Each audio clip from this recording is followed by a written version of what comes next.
নির্বাচন 2008-এর নির্বাচনী ফলাফল ঘোষণা করছি।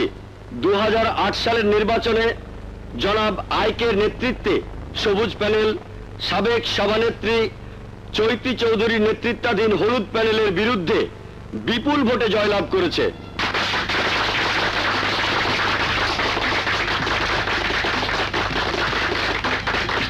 আমি সবুজ প্যানেলের এই বিজয়কে স্বাগত জানানোর জন্য হলুদ প্যানেলের পক্ষ থেকে সাবেক সভানেত্রী চৈতি চৌধুরীকে মঞ্চে আসার জন্য অনুরোধ করছি।